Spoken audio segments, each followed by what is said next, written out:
Monmouth. Denver, Colorado. Yeah. All right, cool. Japan, but I base here. Okay, cool. You Where win. the karate from? Can you talk about striking that balance of honoring the legacy and then also telling a story that really is fantastic and stands alone? You know, it started for us to honor the original movie and be able to continue. We wanted it to feel like this is from the same universe, but have a natural progression for these guys. When we last saw them, they were just teenagers. Now these are guys, you know, in their 50s who have lived life. They've had a different,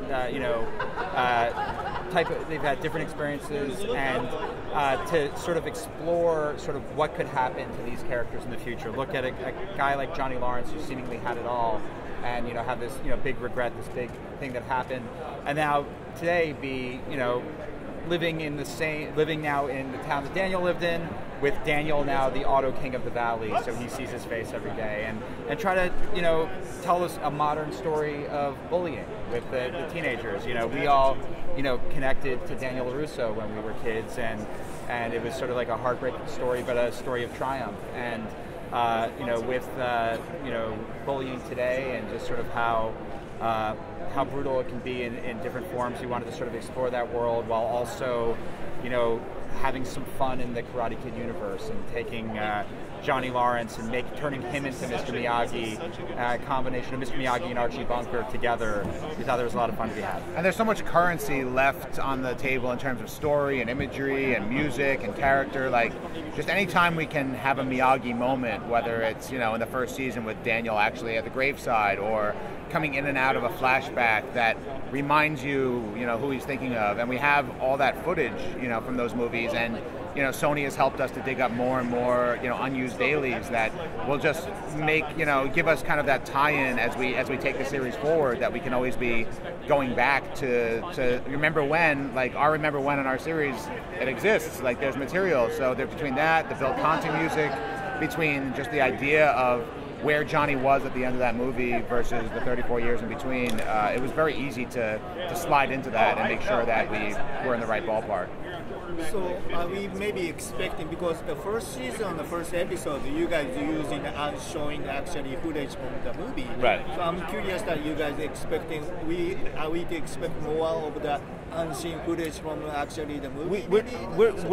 That's our goal. Right. We're still in the process of getting as much of that footage as possible. There's like these salt mines where they keep all these old it's not cans of digitized. film. It's actually buried in a mine somewhere, and it's not always filed correctly. So it took a long time just to get what we asked for last season. So we got a little bit ahead of it in terms of where our heads are at going forward, and we're in a little bit of a let's see what comes back. We have flashbacks planned for season 2. The question will be, when we get to the editing room, looking through the footage that we have to see if we're going to be able to show new angles that we have in our heads. We'd imagine that they'll have it on camera, but we'll see. We'll find out. But that was a special one and the more that we can come out of a way of doing that, where it was a mixture of footage from the movie, unused footage from the movie, and new footage that we shot, last December, and they all blended into one scene. If we can somehow pull that off, and not every scene needs that. Some scenes just need a flashback to a movie. Some scenes need a different angle that we wish we could get. So we're in a little bit of an exploratory period right now in terms of the wish list versus the reality of what we can get.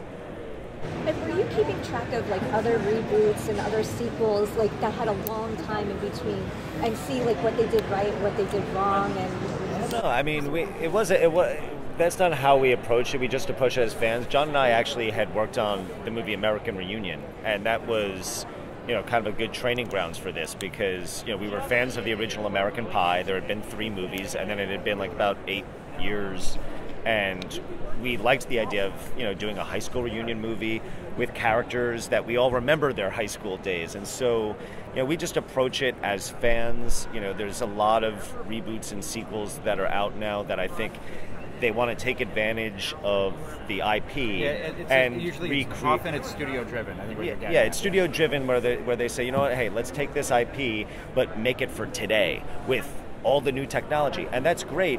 We like the idea of doing having a show today, but for us it always the focus was the story and the characters of the original and where we would want to take that. I was talking to somebody last night about like something they mentioned, like they're a huge Dirty Dancing fan, but then Dirty Dancing 2, Havana Nights. I'm like, well, why make a Dirty Dancing movie without Patrick Swayze and Jennifer Grey? You know, so it's we connect to Ralph Macchio, you know, Zapka, Pat Morita, all those characters, and we just wanted it to stay true to that. I mean, it's our Star Wars. You know, we knew we would never get. You know, our goal wasn't. It was lucky that, you know, Sony didn't come to the town and say, hey, we're going to do something with Karate Kid, bring us your pitches. You know, we pretty much established up front this is going to be Daniel LaRusso and Johnny Lawrence, and start front and center with that rivalry and let it kind of bleed down to the next generation and see where that goes, and really find those young characters that feed off that rivalry, because that was the juice we needed to really. I would just add that, like, you know, when Hayden and I made American Reunion, one of the big things that we wanted to do was sort of be able to, you know, explore a younger generation a little bit in that movie, but you have, in a feature film, you only have so much real estate, and when you're bringing back an entire cast, you're going to spend that real estate on the people that you all know and love, and have a little bit with younger characters. What was great about doing a show like this, where you have 5 hours of real estate in the season, you're able to give, you know, full on, you know, deep stories to both Daniel and Johnny, but also give, you know, adequate time to the younger generation and introduce them to the fan base and to new fans in a way that feels organic, and where you're able to get emotionally invested in them in a real, genuine way, because there's the time to explore their lives as well. Current state of film industry in a way that it's very female-driven actually film that is lately going on. I'm curious that are we expecting some of the actually more of the female character-driven things, because first season in a way it's kind of male-driven, even though we had the Ralph Macchio daughters and all those things. But curious how that unfolded. Well, we sort of hinted at the end of the first season that Samantha LaRusso is getting back into karate, and you know, we're going to be, you know, exploring you know, that aspect of her character.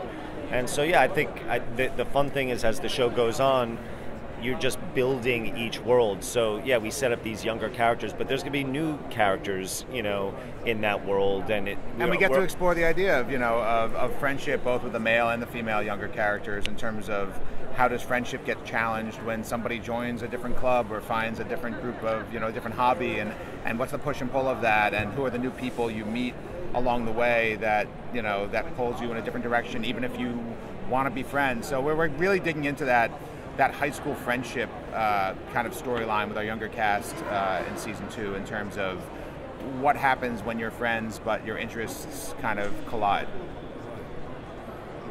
Actually, so my question was... Last question. Okay, thank you. Appreciate it. Okay. Felt her hovering. Yeah. There is an invitation here, so. It's okay. Okay, so well, my question was going to be in regards to the younger characters. We saw a lot of parallels between the young characters and like on how Danny and Johnny were when they were kids. Or are we going to see more parallels between some of the newer characters in the next season? You'll see parallels, but what we love about this new cast is you get to see brand new dynamics. Mm-hmm. You know, I think there are certain characters that at times are sort of like surrogates of like the old stories that we've seen. But, you know, we have a large teenage cast, and it's been really fun this season looking at the dynamics of, you know, Hawk and Dimitri, who were 2 characters that we loved last season. You know, let's see where they are right now. Let's see, you know, Samantha and Aisha. Let's see, you know, all these new characters, some new characters that are coming in. There's a lot to play with. Yeah, I think there's going to be, we're taking what we love about the original movie, but applying it to all different types of characters. So karate and mentorship and getting stronger and training, it doesn't just, you know, work for a bullied kid. You know, there's interesting places to go with, you know, using the magic of the Karate Kid with all different types of characters, and so you're going to end up seeing things that feel the same, but that feel like, oh, totally different. Like, yeah, they could have done a Karate Kid movie like this with sometimes this type of underdog. You know, it might be a legacy setting with a new storyline. Sometimes it might be a parallel storyline to a movie with a different type of character. But we're always looking at coming at something with that Karate Kid DNA baked into it.